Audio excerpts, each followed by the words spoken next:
Ladies and gentlemen, welcome to the Tayler Yarish Show, episode undetermined. Well, we never know at the top of the show. That's how we do it here.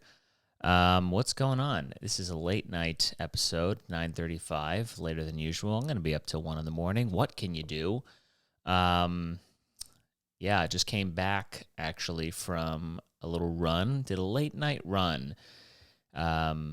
So the best thing to do after a run is sit down, they say, right? Isn't that what you want to do? You want to go for a run, exert your muscles, and then sit. So are my hips going to be locked up tomorrow? For sure. Not going to be able to walk. What can you do?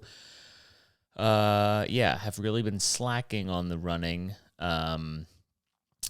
I've just been, fucking crazy busy, and I haven't been running. Also been trying to nurse my ankle so that I don't blow out my Achilles when I do my race, because that's no bueno. Don't want to do that. But you also can't do nothing, Why can't you do no exercise and then still make progress athletically, huh? When's that advancement going to come, folks? We need it, What pill do I take? I've been trying it. The pills, they're not a substitute. You got to put in the physical effort. I've stopped working out, and then I just take magnesium and double dose of fish oil. But you know what? I don't think it's going to get me across the finish line. But I've just been so friggin' busy. I've been trying to work on these comedy sets. I got a couple auditions coming up. I got an audition at New York Comedy Club, and I'm going to be honest with you folks, because this is where, I'm going to be honest. I don't really feel great about it, just being honest. It's extremely competitive. Everyone's really funny. And, didn't have a great day today. Didn't feel the best about myself and my comedy. So I went on a run, because that usually makes me feel better. Just feeling like when you're stressed out. I don't know what you do, but that's what I do. I need to go on a run or work out. But the running is the best. It just kind of keeps you just kind of can zone out for a little bit. And you're out there by yourself, and it feels good. And, so that's what I did, because I just wasn't feeling good. I was in a negative headspace. And, contrary to popular belief, negative headspace and funny, they don't really mesh. And I don't know what it is. It's just the last few days, I've just been feeling stressed out, and it's just culminated in a weird way. Like, I was getting nervous before I went on stage. Like, I was about to go on, and like, I just wasn't feeling good. I felt a nervous energy, like I just hadn't been on stage in like a year or something. And I looked down, and I'm like, I'm sweating through my shirt, which I'm not even a big sweater in general. I'll go on a run, and like I'll come back and not even sweat that much. So the fact that I was sweating through my shirt, I was like, dude, I got to get a fucking handle on this, because this is not good. It's one of those things where it's, what do they call it? Like, not a cyclical mindset. It's one of those snowballing effect things where, you're anxious about something not going well. So because you're anxious, it doesn't go well. And then the next time you got to do it, you're just thinking about the last time it didn't go well. There's a lot of things like that in my life, but it was happening with stand-up. And I think it was because I was comparing myself to other people, because other people were doing better. They just, they were just doing better than I was. And so I was just getting self-conscious and anxious, and I don't think I was having as much fun. But it's a hard thing, because it's like, well, of course you weren't doing well. You weren't having fun on stage. Well, I wasn't having fun because I wasn't doing well. It's not fun to do comedy, folks, when you're not doing well. And these are jokes that I've had for a while that have always, worked. And I don't know. There's like it's so weird about comedy. It's like they can tell that there's some kind of disconnect. They can tell when you're not present, when you're not in it. And I wasn't in it. I don't know what it was. I mean, I know what it is. It's just, I'm just fucking anxious. I have this audition on Tuesday, and I found out that I was going to have this audition, for like, I don't know, 3 months ago. And I don't think I've thought, not a day has gone by. I don't think a minute has gone by where I wasn't thinking about this set, about this show, you know. I was obsessing over it. And that's probably it's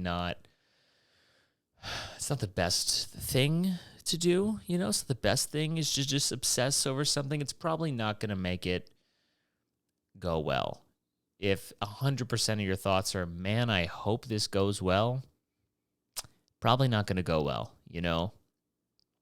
And I was talking with a friend of mine, and you know, he's giving me a lot of good advice, and it's stuff I already know, of just like, hey man, you put in preparation, but it's like once you get up there, it's all, you know, you just gotta fly. It's like to think about it in the moment, like to be analytical while you're doing it. It doesn't serve you at all. You know, you just gotta, everything has been done. You're just gonna go up there and just be present, and then what will be.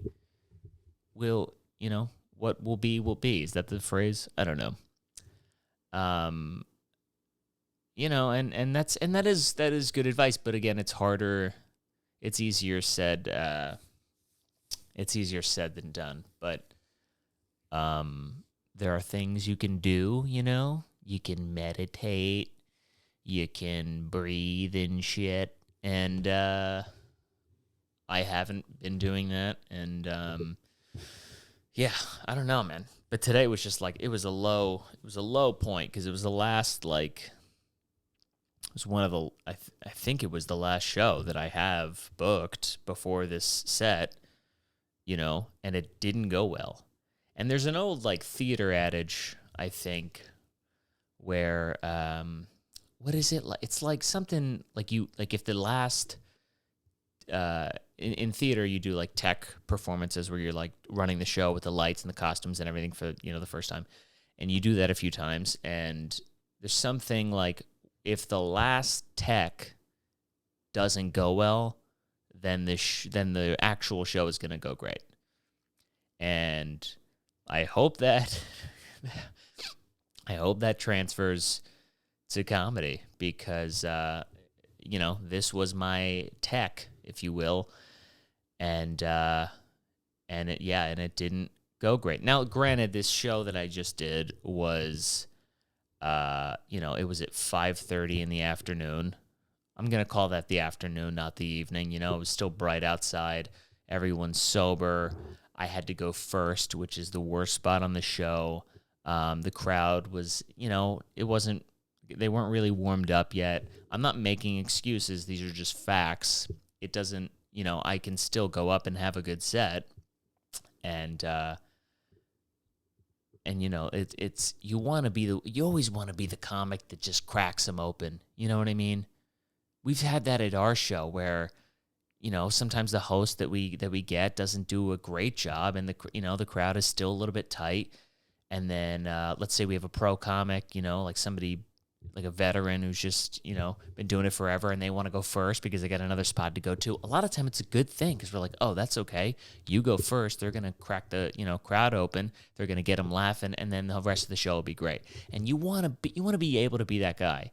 You want to be able to do every spot on the show. You want to be able to host. You want to be able to go first. You want to be able to close. You want to be able to middle. You want to be able to do all those things.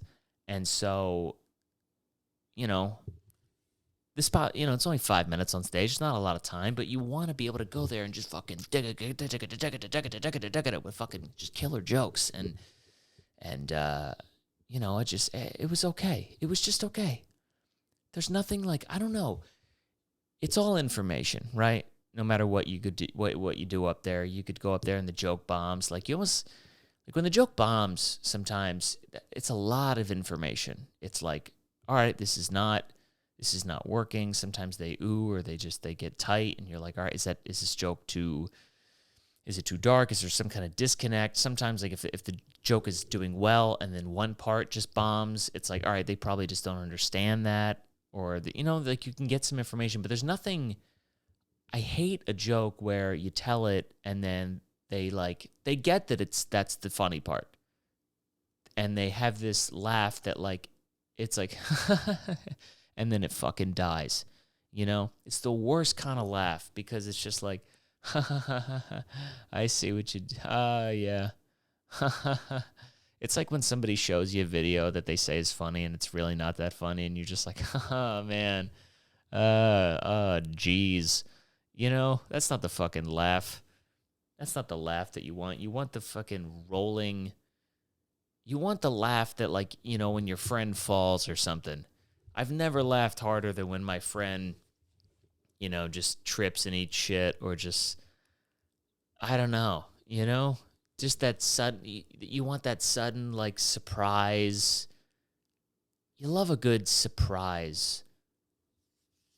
You want them to be like, I didn't know he was going there. I didn't think he was gonna say that. Those always do well, and I just wasn't, I don't know, it just wasn't connecting. So I'm just saying it's a little bit fucking disheartening. So I was feeling down, so that's why I came home and just felt like I had to go run in the dark like a psycho. So that's what I did. But whatever happens on the show, I'm gonna try my best to go up and just have fun and let it be whatever the fuck it's gonna be. And try not to get down if it doesn't work. The odds are already against me, whether I had good jokes or not good jokes. The odds are already against me. There's a lot of funny people. They only accept a few people, and it is what it is, So I'm going to try to just have fun and forget about it. But I'll tell you what, when you're put in a room with just really funny people, it can do two things to you. It can get you down and make you disheartened, or it can make you feel like you want to be so much better. And I honestly am like right at this moment, I'm a little bit in the middle, where I'm just like, I'm down currently, but I'm also like, God, it just puts a fucking fire in my belly. Like, I just want to be so much better, And I think that the only way to do that, I think something that I've honestly just been pushing off and avoiding, is just working on newer things more, because the more you write, the more you create. If you just keep creating, as you get better, your writing will get better. Everything gets better, right? And so I kind of feel like I've been getting better as a performer, but like I haven't been writing as much as I should. So my act is not it's not keeping up with what I feel like I'm capable of, right? And so, yeah, I just had the thought where I'm just like, I want to throw away everything I have and just start from scratch. I can't do that. I'm not going to do that. I'm just going to throw away fucking 20, 25, however much material I have. I'm not going to throw away it all, but I'm just like, man, I just want to I'm just excited to work on other shit. And I think that, like I was trying to say before, I'm doing more shows now than I guess I was a couple years ago, let's say. And so, like, when you're booked on a show, if you're not booked a lot, it's a precious thing, and you want to do your best. And so you're like, I'm going to do my best material. And then, you go and you do your little shows and open mics or whatever, and you're like, all right, this is where I'm going to test out new stuff. And you never really know if it's good because you're not doing it in front of real people. And then, hey, you're booked on another show. Well, I want to do my best, so I'm going to do my best shit. And so you're not growing. You're not actively growing, and you have to be willing to just fail with the new stuff in front of real people. And I haven't been as good about that as I should be, or as I would like to be. So I'm going to try to fucking, God, what a bummer of an episode so far, huh? I mean, what a fucking, I'm sorry. I'm just, I shouldn't have done this. I should have done this podcast like yesterday when I was feeling a little bit better, but what can you do? I'm not going to fucking hit record on this thing and lie to you folks, I can't just fake how I'm fucking feeling. So this is what you get, I have no co-host and no guest, so you're stuck with me, But that's it, that's how I'm feeling. That's what's been going on with me. You have a little view into my life and what I've been doing and thinking about for the past forever, and yeah, that's what's been going on. And I've been just working on it and talking with folks and texting my friends, just trying to suck up as much information, like people who already passed and everything. And everybody's been really helpful. And so you should feel good if you're going after something. If you put in the work, you should just feel good about it, no matter what happens, as long as you did the work. And I feel like I've done enough since I wasn't going to do new jokes on this show, obviously. I'm going to do the ones that I'm comfortable with, but I feel like I did the work, and it will be what it will be. All right, enough. What is it? Why does everyone else's phone do this? Does everyone have like you're texting with your friend or whatever, and then it at the top of the text thing, it has a different picture, and it's do you want to update their picture? And it's some fucking goofy photo, I guess, that they choose. Do you guys update that? Because some of these, because then some of my, in my text thread, I'm the pictures, it's the picture they choose, and I want to choose my own goddamn picture. Or it'll be update their phone number, and it's the same phone number. You guys have that? I don't know. Dude, I'm losing my grip on technology. We were talking with this guy who runs operations at New York Comedy Club or whatever, and they were saying that they did a comedy show for the first time in the metaverse. Dude, did anyone know that the metaverse dropped? Is it a thing now? I thought it was just some fucking thing that Mark Zuckerberg talks about. I thought it was just the new name of Facebook. I have no idea. It's so scary to me that there's a thing out there, that there's the metaverse, and I have no idea what it is. When TikTok dropped, it was the whole rage, and I was I wasn't on it, I'm not on it, but I knew what it was. I'm it's another social media app, this, that, and the other thing. I get it. But, dude, the metaverse, I was in my head, I'm oh, it's virtual reality. And then he was it's not virtual reality. It's a completely different thing. And I'm well, then you fucking lost me, because I don't know. He's it's you're in the thing, but you can go into these different rooms. And I'm sounds like virtual reality. Cool. And he's and then you click on these things, and then, but the way he was describing it was so bananas. It's a live streamed comedy show in the metaverse, and you're walking around this room, and as you get it feels like you're in the comedy club, and as you get closer to the stage, it gets louder, and I don't know how it's not virtual reality, but he assured me it's not virtual reality.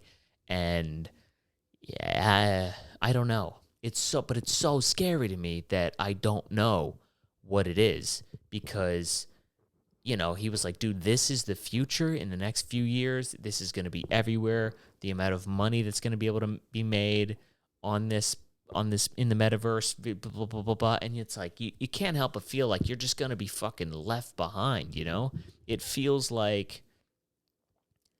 ever see those videos back when the internet came out, And they were like, so what is email? And then like, well, why would you do an email when I could just send a letter in the mail? Isn't that the same thing? You just like, you don't want to be one of those guys, right?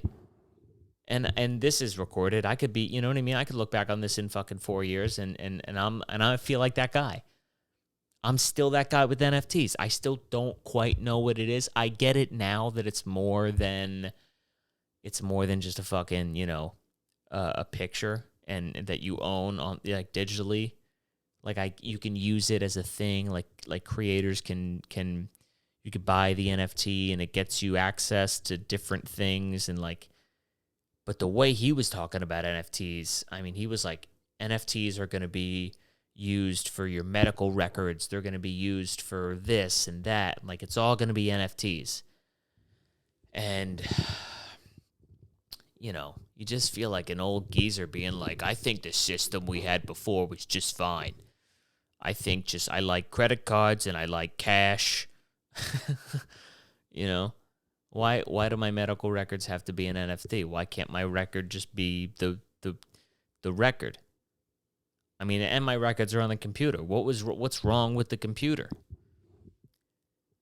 He was just saying all this wacky shit. He's like, how like right now there was like Web 1.0 and now we're in like Web 2.0. And I was like, no, I actually don't know. I don't know what that means. He's like, well, the next thing is going to be Web 3.0. Dude, I didn't know the web had been evolving. Didn't know that. I just thought, shit was looking nicer and shit was getting faster. I didn't know at any point we dropped Web 2.0.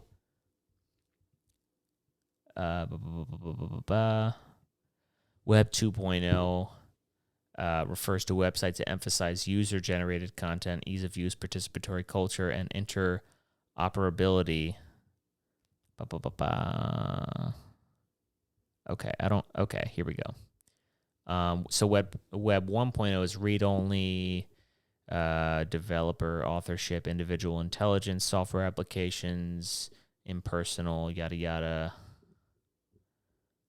So Web 2.0 is open source / shared, constantly versioning, multi-mode. Dude, I'm so dumb. I mean, when it comes to this stuff, it fucking terrifies me. Like everybody makes fun of their grandparent who doesn't know how to like use the computer or use the internet, and because they didn't like grow up with it. But I feel like when I'm their age, it's gonna be so much worse because the rate at which shit is expanding and progressing now electronically is way worse than it was with our grandparents. Like the shit that they're gonna have. Who fucking knows what they're gonna have? I mean, he was this guy who was explaining the metaverse and NFTs and all this shit. I mean, everything he said, I heard it and I was like, oh, cool. So I'm going to be the old guy in a cabin in the woods. Like, that's going to be me. I'm going to be the old dude who's just like, all I need is firewood and wild animals and my fucking bow. You know what I mean? Dude, I see that life. I see it. It's a possibility. You just fucking drop everything. The problem is, that's a whole nother world I don't know how to operate. You ever see YouTube videos of these people? I watched so much of this one guy on YouTube who he just like goes into the middle of the woods and he just like builds these like homes just in the woods from nothing. Like these complex fucking structures, and he builds like he'll build like a chimney in there, and then he does it in like a fucking day. Like a thing, like a legitimate structure, like can withstand weather. It's like it looked like the shack that like Shrek lived in. Like a humble home, had a door and everything. It had like a roof. You could burn a fire in the home and the smoke would go out. I mean, well, let me get this fucking guy's info. You can go look him up. Guy builds home in woods.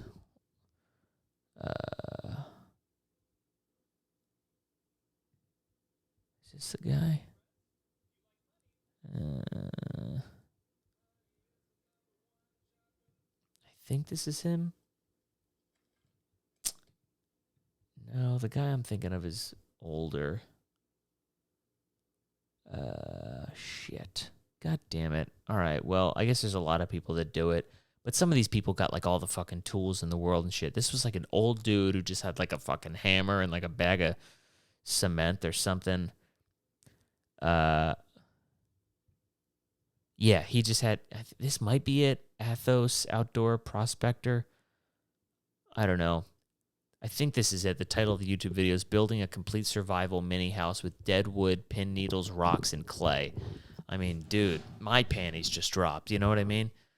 That's so fucking cool to be able to do that. Like, that kind of shit, who's going to be able to, you can't do that in the metaverse. Build shit with your goddamn hands. I feel like in 20 years, the word callous is going to be removed from our vocabulary because nobody's working with their fucking hands anymore. Everything, unless we just all have calluses on our fingers from typing and shit, I'll tell you one thing, I think our muscles are just going to get weaker, but our eyes are going to need to, rapidly evolve, or we're all just going to go blind by the time we're 50,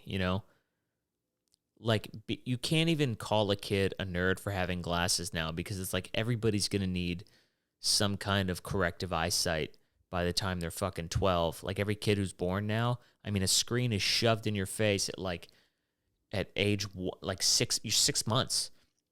You're just looking at a screen, watching fucking cartoons and God knows what. I mean, you expand that, and then you're 12 years old. Yeah, dude, every person is going to look like the nerd that you bullied in high school. Like a fucking crane neck and glasses. Even the kids bullying the other kids are going to look like that. It's just going to be, the bullies are just going to have less of a crane neck. They're just going to look a little bit less dorky. But, no, everyone's just going to be pale and no muscles because no one goes outside. They all just sit on their keyboard like me right now and just stay inside and look at their phones, and that's going to be every kid. I mean, dude, I don't know. I hope there's food in the metaverse because we're fucked. You know what I mean? Unless we just, I don't know. There's just too many of us. We keep living longer. There's not enough food out there. We're all just going to have that slop that they serve in the Matrix. You know what I mean? We're all just going to be doing, we're going to have to take breaks from the metaverse when we take off our helmet or whatever. It's not even going to be a helmet, right? It's just going to be some shit we drop in our eyes and then we're in a different world. And we're just going to have to I don't know, get up and do mini squats in place just to stay alive. I mean, are we going to be even human beings anymore? We're going to be an entirely different thing. We're going to mesh. It's just like the Matrix. We're going to mesh with the machines and they're just going to fucking, they're going to take over. Mark my words. Huh? Mark my words. It's hard to care about, stuff. When you're thinking, you know what, in 10 years, it's not even going to fucking matter. Why am I worried about cleaning up the ocean when in 15 years, no one's going to leave their house? No one's even going to be at the beach. Who gives a shit, right? So we have less salmon. Big whoop. Sushi's not that great anyway. It's not. I know everyone thinks they like sushi, but you get it. No matter how much you eat, you're never full. You could always eat more. And every sushi roll pretty much tastes the exact same. Every sushi roll, you close your eyes, you don't know what the fuck you're eating. You just know it has spicy mayo on it and that it's some kind of tempura because it has a crunch. But other than that, go fuck yourself on sushi. Will I eat it? Yes, but I don't want to be the one to order it because it's $90 for 6 rolls and you're just like, wow, okay, I guess we'll order something else because what the fuck? It's rice and this much fish. So, That's my stance on sushi. Yeah, that's the podcast this week. Sorry that the first half was a fucking I don't know, maybe it wasn't a bummer. Maybe you enjoyed that. I don't know. I was just trying to share what was going on in my fucking head cuz I've been stressed out lately. And yeah, we'll see what it is. I mean, by the next episode, I don't know if I'll know what happened, but it will have happened. And yeah, it will have happened, and maybe I'll have a feeling, if I just go up there and eat shit. I'm not gonna eat shit, but you know what I mean. It's like taking a test. You know how you did. You don't know your score, but you know how you did. So yeah, that's that. We'll check back in next week. Hope you guys have a good week. Thanks for listening. Really appreciate it. Like, share, subscribe, all that bullshit. And we'll see you next time. Thanks.